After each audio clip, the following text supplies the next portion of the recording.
Welcome back to Movie Recaps. Today I will show you a crime, drama, mystery film from 2017, titled Other Life. Spoilers ahead. Watch out and take care. Music like a heartbeat can be heard, along with a close-up image of a woman's blue eye. Blackness creeps inwards towards the center, then disappears. A kaleidoscopic blue and green image settles into that of a bridge on the ocean.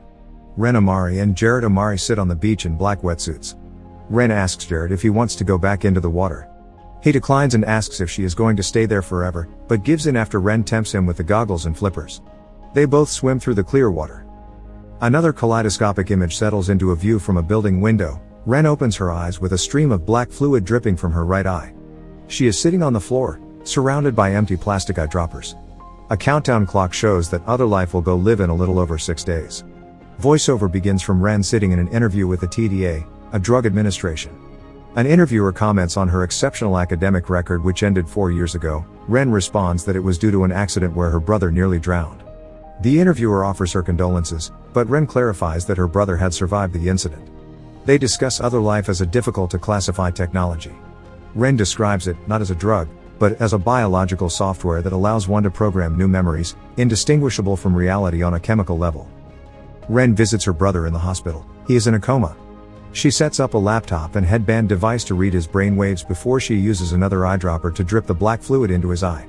Then, Ren is on the train, where she declines a call from her dad, Robert, before arriving at a busy workspace. A coworker, Byron, tells her to clear the approvals in her queue.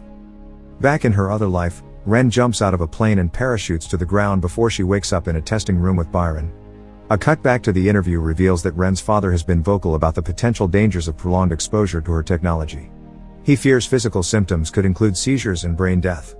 Ren confirms that there are risks, as abuse of any substance could be risky. Ren describes her technology in a voiceover as she tests a hiking experience. She describes it as a script that the brain follows like it would any other memory, using pieces of the subconscious to create a perfect day. But, she also says that there is no chance of it lasting any longer than that. Ren tests a snowboarding experience in which she climbs a snowy mountain before snowboarding down. But the experience repeats, returning her to the cabin at the beginning of the day. She finds herself stuck as the setting warps and changes around her until Byron manages to get her out. By the time he does that, she had already gone through 6 days inside the experience. She insists she can fix the code and that they can still use it, because the snowboarding experience was going to be a big seller. At a sales meeting, Sam, the co-founder of Other Life alongside Ren, presents the idea of Other Life to potential buyers. He talks about it as buyable free time in which one can experience full adventures before work or on their lunch break. Sam explains how Other Life was more than a simulation and could add years' worth of experiences to someone's life. He finishes the presentation by asking the clients what they would like to do with their other life. When Ren arrives, Sam introduces her as his co-founder and asks her to explain some of the science behind the technology. After the meeting, Sam and Ren disagree about what the company needs going forward. On her way out of the meeting, Ren encounters Danny, who was waiting for a date she had forgotten about. She apologizes, but says she has to work. Back at the interview, the interviewers read out loud from reports about how users can end up dissociating from reality. They state how such an experience could seem isolating. Ren and Byron work late that night to debug the snowboarding experience. The countdown clock shows Other Life will go live in about 5 days. Ren finds the error in the code and tests the new version without issues. They continue to work late, and Byron asks about the number of tests Ren has done. She tells him 482, which he compares to living about 20 days in Other Life during one real day. Danny comes in to deliver a report Sam had asked for on the long-term use of Other Life. Ren reveals she did not know about it as she reads it. She also asks Byron not to go to Sam behind her back. Byron thinks that the recursive glitch that they've been getting could be the key to longer simulations. He and Danny decide to go out for drinks, but Ren stays behind to keep working. She runs the swimming simulation with her brother again, and is again surrounded by the empty droppers from her tests. She records the result of her 340th test and states that it still needs more testing. The interviewers discuss medical applications of Other Life for brain and memory disorders, along with the potential moral issues considering that it puts ideas into people's heads. Ren insists she has no other applications in mind. Ren returns to her brother's bedside to try Other Life on him again. His eye twitches and she feels hopeful. When a nurse comes over, she hides her tech and asks him about it. The nurse reveals that things like eye twitches do happen sometimes. She leaves, goes home, and looks over the data. Byron and Andy call her about what she's missing during their night out, and she gets an email from her father about withdrawing her brother's life support. The next day, Ren visits her dad at the college campus where he teaches. They discuss other life, its morality, progress, and how it could help her brother. Her dad is worried about a glitch, but she continues to insist that it's just bad code. He insists that depression, anxiety, and other mental conditions could also just be bad code, except the brain is more complicated than that. Ren accuses him of giving up on her brother and claims that if he's conscious in there that he just needs a way to get out. Her dad states that he could unplug her brother without her consent and is merely asking for her support. Ren goes to work, angry. She asks another coworker named Cass for help with taking her files out of the system. Sam and Byron notice that the amount of nanite stock they've been going through is much higher than her reported tests. They ask what simulation she's using, but she won't tell them, just saying it is still experimental. Byron leaves and she talks with Sam alone. He proposes the idea of using other life as a prison, to rehabilitate people and allow them to live out their sentences in minutes.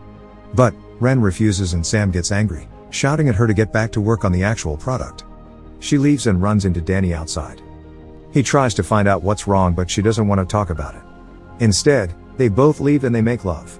Afterward, Ren shows Danny the snowboarding experience. They talk about how everything, including memory, is a chemical. Danny talks about how he did not expect the experience to feel so real.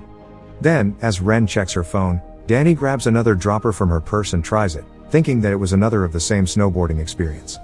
Instead, he gets one of Ren's experimental ones where she swims with her brother. He starts having seizures and won't wake up, so Ren calls an ambulance. The countdown clock is a little under 5 days from release. Ren and Sam talk with legal counsel. She corrects them when they call other life a drug and explains that it is actually a software. Sam decides to talk to Ren alone and questions her about the experience that killed Danny. Every other experience had been tested and approved repeatedly, but only Ren had tested that one. In a cut to the interview, the interviewer asks Ren what her ambition for the technology is, but she doesn't answer. In order to handle the situation without sending Ren to jail, Sam arranges for a deal where rather than having charges pressed against them, Ren would agree to be a trial patient to a 1-year confinement in other life. Sam pressures her to do it, to keep the company alive, but she doesn't want to. She realizes that Sam had still been planning to use the confinement application of the tech behind her back. Sam insists that a minute of her life is better than the alternative, considering she killed someone with an untested sample. She agrees. Ren, Sam, Byron, and several officials go to the testing room. The 365-day trial is much longer than the usual 24-hour simulation, so Ren nervously questions Byron to make sure that everything has been checked over. Once Byron puts her under, she finds herself in a small room where one wall is a screen with the large numbers 001. She can hear the electronic buzzing from the digital number. The room has a sleeping mat, a toilet, a tablet and pen, and a hatch for food, water, and toiletries. She exercises, eats, and keeps notes on her tablet about how to improve the space, only to remember that no one else would be able to read those notes. When the cell resets for the day, the light turns red and the number changes to show 002. She remembers Danny seizing and bangs her head on the wall. Ren hums and reaches her fingers between the grate on the floor to distract herself on the 3rd day. On the 5th day she remembers swimming with her brother, and she remembers losing him and seeing him wash up on the beach. She promises her brother she won't forget him. She starts taking notes of people who woke from long-term comas and triggered those recoveries as the days go by. She argues with herself about whether or not her brother is truly gone, and whether she can actually return life with programming. Day 365 arrives, and she waits as the lights turn red. But, then the room resets to 001. Ren panics, and realizes that the exit routine did not work. She shouts, and starts breaking things. Eventually, she lays still in the damaged room, but hears wind whistling. She opens the hatch and finds a gap which she pushes at. Through the gap she finds and rips at a plastic sheet and climbs through into a warehouse-like room containing her plastic sheeting-covered cell. She finds stores of the food and water she'd been consuming, a monitor room, and a guard's desk. The guard returns to his desk and sees her, so she grabs the keys and a coat to run from him, stealing a truck to get away. Ren ends up walking along a busy road, finding ads for other life and seeing people everywhere. Ren calls the hospital to ask about her brother, and returns to her workplace to find it empty. She buys some new clothes, and sees a magazine cover with Sam's face. She goes to the police and they find that there was a missing persons report filed for her, but that she was also listed as having residency in Italy for the past year. She tries to tell them about what happened with other life, including the fact that she was the co-founder. But, the police don't find any evidence of any charges filed against her. When they go to check out the cell they find nothing but remnants. She checks her apartment, but someone else has been living there for the past year and the attendant at the front desk won't let her check for her stuff. Meanwhile, Sam arrives, promising that he had come as soon as he'd heard and wanted to get her somewhere safe. The attendant at the front desk does not let Sam into the building and Ren tries to avoid him. She eventually manages to sneak out without Sam seeing her. Ren goes to find Cass for help, who lets her in and gives her something to eat. Cass reveals that the other workers thought that Ren had cashed out and left to go to Italy without saying goodbye. Ren also finds out that Danny didn't die, and sees him again. Ren, Cass, and Danny gather at a restaurant where Danny talks about his experience in the swimming simulation, where he felt like he was drowning. He woke up in the hospital but was fine after a week of testing. The launch of Other Life also went well, confinement being a backbone of the company with proposals for some sentences to last decades or even centuries. Ren decides that she wants to get to the bottom of what happened. Danny tries to encourage her to run or tell the media. Ren reveals that she registered her dad's patent which he refused to use, with hope of helping her brother. But, that patent had now been stolen by Sam. Using Cass's ID badge, Ren and Danny sneak into the Other Life building to look for Ren's data. They find Byron's office and Danny holds him back so Ren can use his terminal. She finds her hard drive and takes it back but Byron manages to alert the authorities so Ren punches him and they both leave. Danny and Ren manage to escape, but Cass is captured by the authorities. Ren explains that they will need an Other Life printer while they drive away, but since the Other Life building has most of them, they leave the city to get to the one at Robert's house. When they arrive they find the house empty so Ren gets to work. She wakes up the next morning at the desk, and she and Danny take a moment to take in the location as they have breakfast. Ren apologizes to him, he forgives her and they make love. The image of her eye from the beginning of the movie appears, and she wakes to the sound of her dad coming home. Ren goes to talk to him and tells her dad about how Sam stole her work. She also realizes that her dad was the one who filed the missing persons report. Returning to the printer, Ren explains her swimming simulation. She says that when Danny took it gave him the experience of being underwater and he drowned, subconsciously choosing that option for how the simulation would go. Ren's intent when designing the experience was to create multiple branches to give Jared a choice, and an option where he could get out alive and thus wake up. Her version of Other Life was one with the option to rewrite memories, which was dangerous and drug-like. She also expressed worry that the company would eventually refine it to that same point. Robert says he'll call the TDA to raise a safety challenge, which will tie Sam up for a while in a review and give them time to finish it. But, Ren prints the experience and insists that it will work when her dad asks if she had already finished it. She goes to the hospital to give it to her brother. After a few moments, he wakes up and Ren is happy, but then he begins to seize uncontrollably. Ren hesitates, crying, then finally pulls the plug. She stays by his side at the hospital into the night until Sam approaches her. He describes seeing how Jared had made a decision to live in a dream world rather than wake up. Ren starts seeing flashes of the testing room, of people shouting and confused, and of Byron telling her to wake up. The hospital disappears and she returns to the beach yet again, alone, and realizes that she's still in her other life. She walks into the water and lets the waves crash over her. The water shifts to kaleidoscope imagery with distorted voices, eventually turning red. Ren wakes up in the testing room, and punches Sam before trying to destroy the recording. She eventually calms down and sits with T as she thinks about her brother, and her interactions with her dad and Danny while in the experience. She answers the ambition question in the interview that she wants to give people a special chance at a kind of life they might not know otherwise. The interviewers approve the programming for public consumption.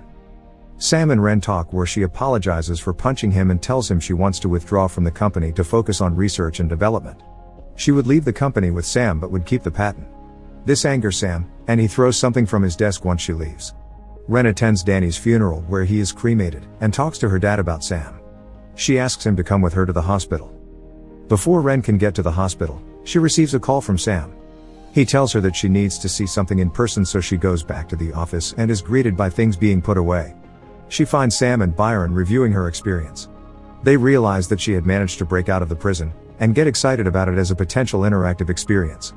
But, Ren refuses to help and tries to leave. Sam convinces her to sit down as he explains why she should help, but then he tries to force her back into the same experience.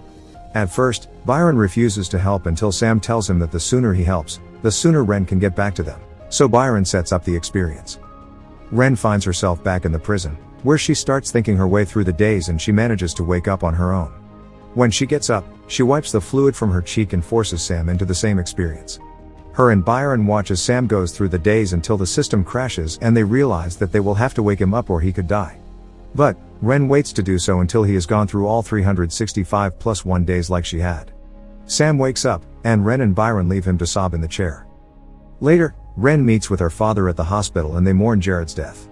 Ren returns to the bridge at the beach and watches the ocean. Make sure to subscribe and turn on notifications so you can watch more videos like this. Thanks for watching.